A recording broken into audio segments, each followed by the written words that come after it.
Hey, what's going on YouTube? It's GeneralTarheel, your coach of the Charizards, bringing you the APA Season 3 Week 7 battle versus Coach aDrive in the St. Louis Rampardos. Coming into Week 7, we did get another unfortunate loss last week against Coach Panther 2 in the Carolina Clefables. Make sure to check that out if you haven't yet. And as for Week 7, we are taking on aDrive and the St. Louis Rampardos, like I already mentioned. He is undefeated right now, rocking a 6-0. That is very intimidating, especially after we're currently on a losing streak after 2 losses, which is pretty unfortunate, but we can bounce back, and I know there's a definite chance that we get to end this streak and pick up a nice win again for the Charizards. But as for the team, make sure to check out the team builder that I did put up yesterday to see what I'm bringing and what I expected aDrive to bring.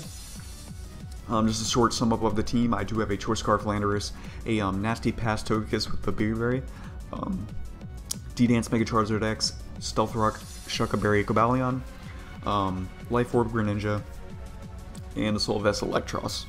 And as for Dan's team, he did decide to bring Nidoking, Celesteela, Cresselia, Celebi, Lantern, and Lycanroc Dusk. Lycanroc Dusk. As for what he brought, I'm really surprised to see the Celebi. I have no clue what it's going to do. Maybe it's his Stealth Rock setter, it really depends on that. Celesteela and Cresselia, of course, not surprised. Lycanroc Dusk I knew was coming because it's such a threat, as well as Nidoking. Lantern, I'm a little bit surprised about. I feel like Arachnido is better over Lantern, but it's nonetheless a solid answer to my special attackers, so that's the reasoning behind bringing that for sure. So as for his team, I'm definitely expecting a defensive Cresselia. I need to check it, whether it has T-Wave or Calm Mind. Probably expecting Calm Mind, still need to check out for it. Nidoking, I need to check if that's Life Orb or if it's Shucka. Shucka is a common set in order to be a Lando counter on both Nidoqueen and Nidoking. To catch people off guard, it's really not even a counter anymore because everyone expects it. Lycanroc Dusk, definitely probably just going to be SD with Life Orb. With SL Rock, Stone Edge, and Drill Run, it's just going to absolutely, like, destroy my team. That's simple. AV Lantern for sure, and I have no clue about the Celebi. It could be partially defensive to get him up Stealth Rocks, excuse me, or it could be offensive. So as we know that and we're going into the match, I decided to lead with my Eel. I don't exactly remember my reasoning for that. I really should have just led Greninja.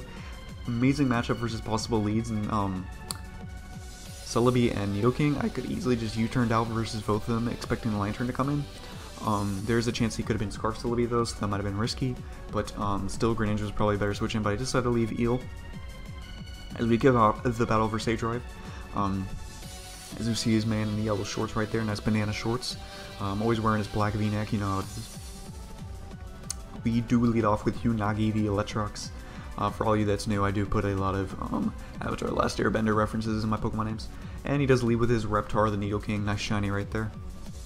Right here I'm just going to go for knockoff, scout what he is. As he's the lead, I was expecting him to be Stealth Rock, because he does go for a turn 1. So I'm really assuming this to be the Shucka Nidoking. And as I go for the knockoff, as get off a decent amount of damage, we do see he was the Shuckaberry, so that was smart in my opinion, predicting that. He can freely go for Sludge Ray right here. There's no reason for me to go for another knockoff when I can just U-turn out and then get off damage with something else. Unfortunately, he gets a crit. This could do a little bit more damage on less of an answer to Celesteela, which is very unfortunate, but we're just going to U-turn out. We're going to go right into my Greninja since I know he's not Scarf or anything. And this is just a free Dark Pulse. It kills the Nidoking from where he's at, and he gets Chip Off Lantern if he just opts to switch into that. I could have also just opted to go for the U-turn to get some momentum here, but I want to go ahead and go for Dark Pulse and million% check if this Lantern was the Soul Fest, because there's also a chance it could be slightly defensively bulky in order to get a Thunder Wave off of my Mega Charizard X.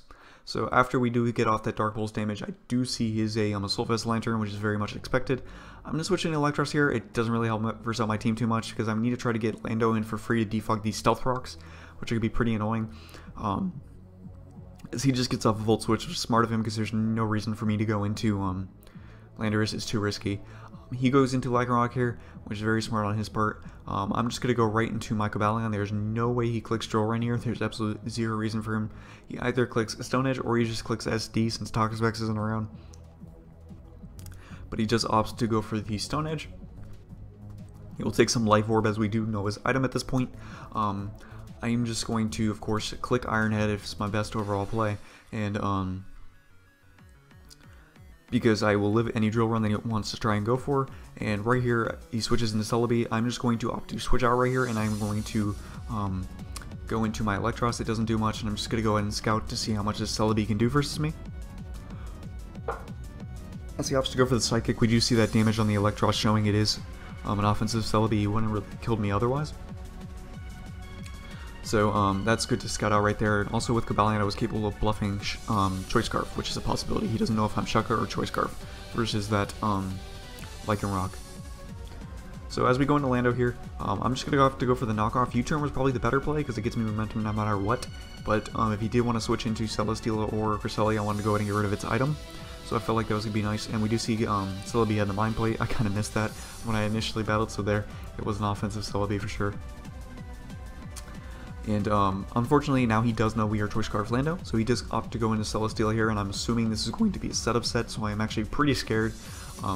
Setup Z move would make sense going into a knockoff Lando, but he does just so to go for the Leech Seed, so he's the really fat Celesteela set with the fat Cresselia and an AV Lantern, so I know I am going to struggle this game, breaking apart the absolute bulk this man has brought versus me instead of offense. So I'm just going to Volt Switch out on the Celesteela, as I'm just going to go right into my Landorus. There's no reason really not to, in my opinion, because if he goes for an Earthquake versus my KyleAye, then obviously won't happen this turn, as he just opts to go for that right now. So I'm kind of predicting him to just be the standard Leech Seed, Protect, Earthquake, and Heavy Slam set. I'm going to go for the Defog versus this though. I really just want to get rid of these Stealth Rocks. They're kind of getting annoying, especially if I want to keep the momentum I want and get up my own rocks with KyleAye at one point. Unfortunately, he does miss a Leech Seed right there. Doesn't really matter too much in the game. It will just give him a little bit more health and lower my Lando a little bit. But Leech Seed spam is so free versus me, so I understand why he's going for it. Right here, I'm going to go into KyleAye.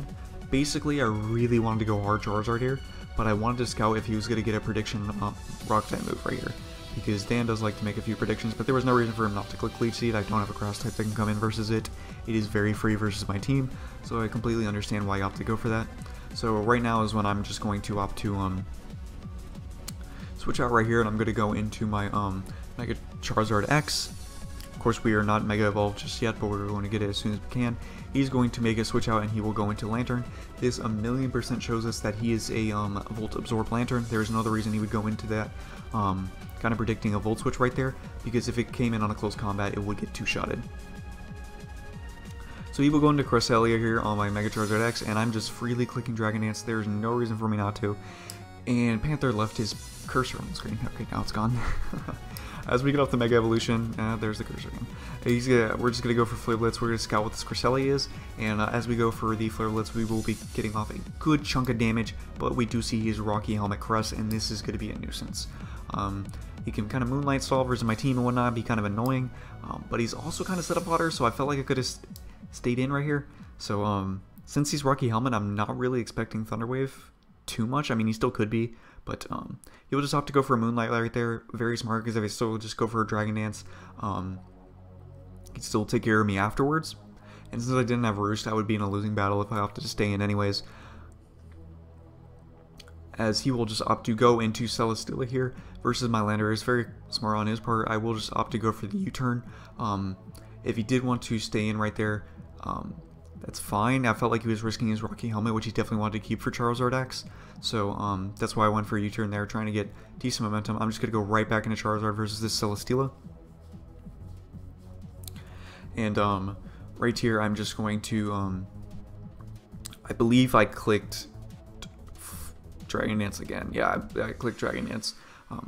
Because Cresselia is just his ideal switch in. He really can't risk Celesteela, in my opinion, because that just allows Lando and KyleAye just kind of rain havoc, even though Cresselia still kind of walls. Celesteela just gets free Leech Seeds and wears down my entire team. Like, there's no reason for him not to keep it right there.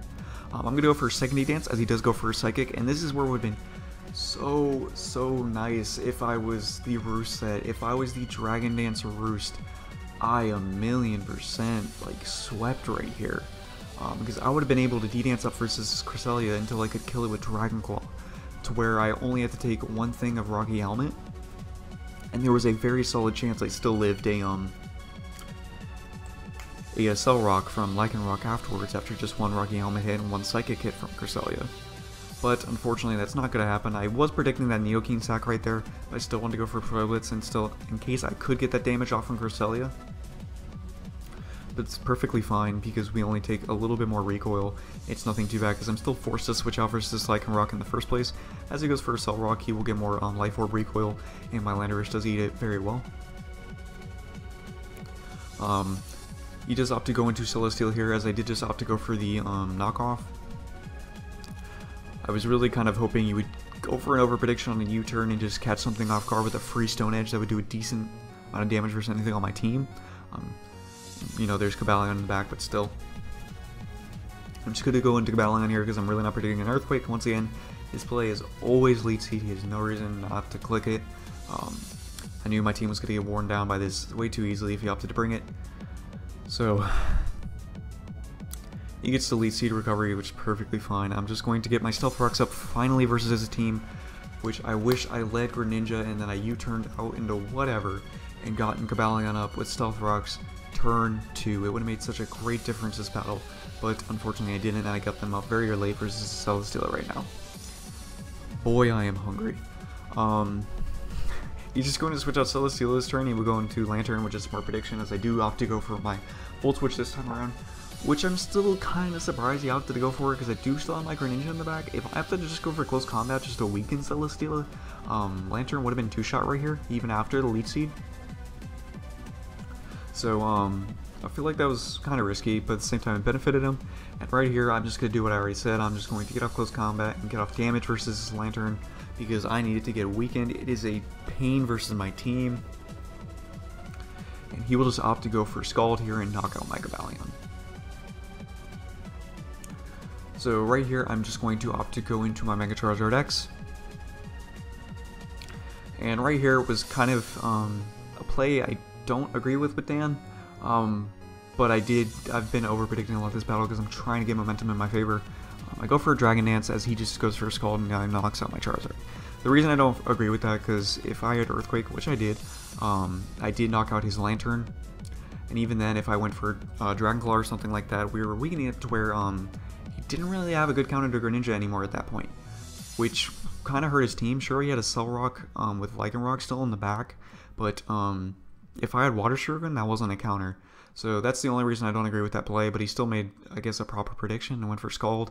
That was too risky of a prediction if it was one. I'm going to go to Landorus here, just click U-turn, because now I'm not predicting him to stay in, because he should know now that the Earthquake is too obvious. And I will just go into Greninja right here and get off a Hydro Pump. There's no reason for me not to click it, because we do know Lantern is Volt Absorb at this point and not Water Absorb, so I will still be getting damage off on the Lantern if he does opt to go into that. But there's no reason for him to click not to click Leech Seed right here, and then switch into Lantern afterwards, which I am definitely predicting. And he is even free to click Protect with Celesteela right here if he wants to predict me to do that, because I don't have a good way of dealing with this Celesteela at this point. But I do properly predict the Lantern coming in the next turn, and I do get off the Dark Pulse. Unfortunately, since he is going to get the Leech Seed recovery, he's going to be just out of range of the next Dark Pulse. If he didn't have the Leech Seed recovery, we were going to 2-hit KO this Lantern, but he is unfortunately just outside of it.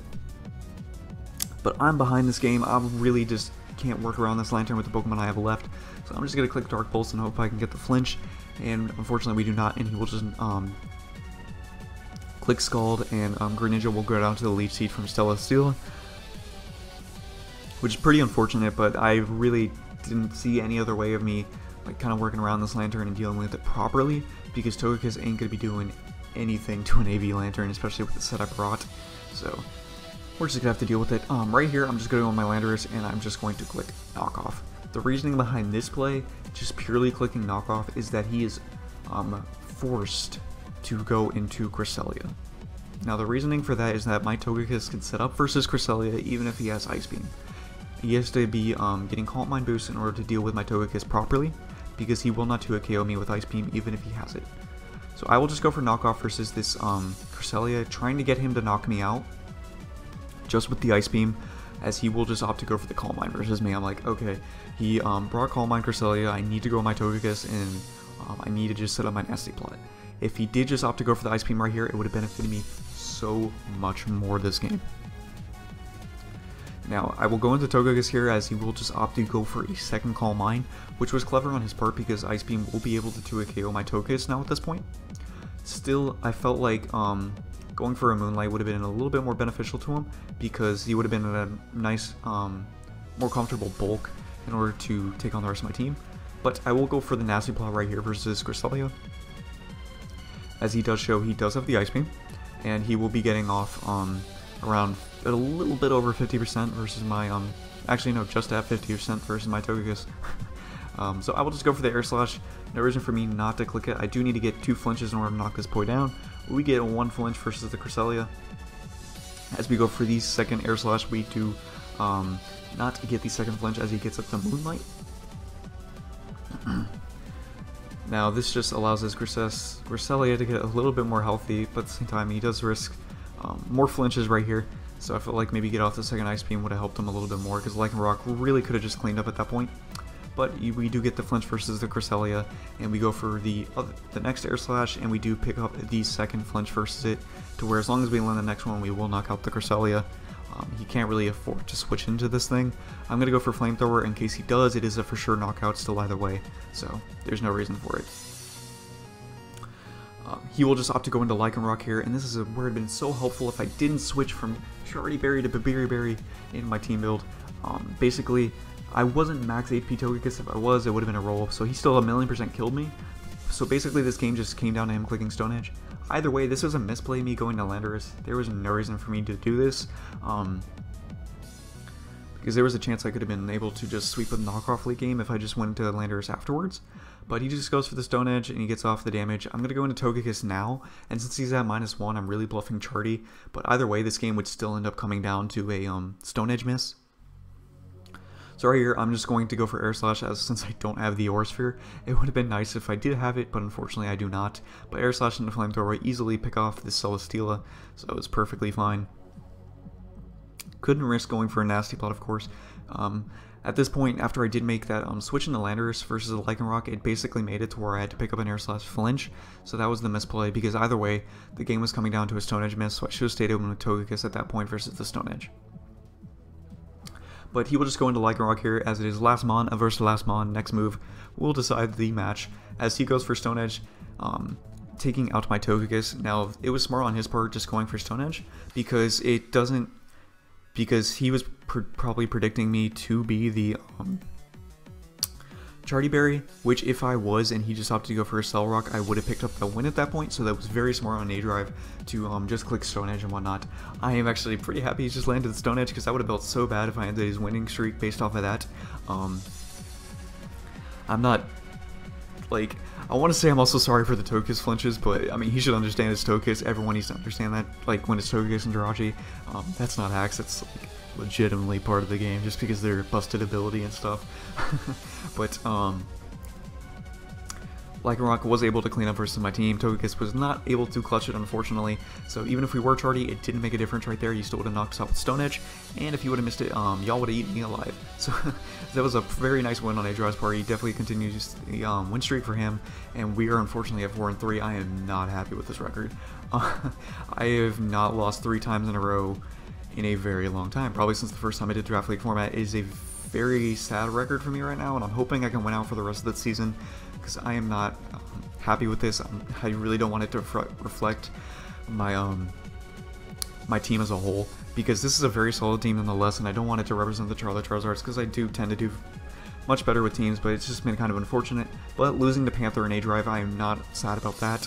I'm kind of lost to myself versus Curt, so hopefully we can pull it back soon enough, and you know, rock like a 5-3 next week when we take on Crimson and the Detroit Steelwings, so look forward to that. But make sure to check out my P4G Next Gen for this week and the SDL if you haven't already. But that will be it from me this week, guys. Make sure to sub, like, share, deuces.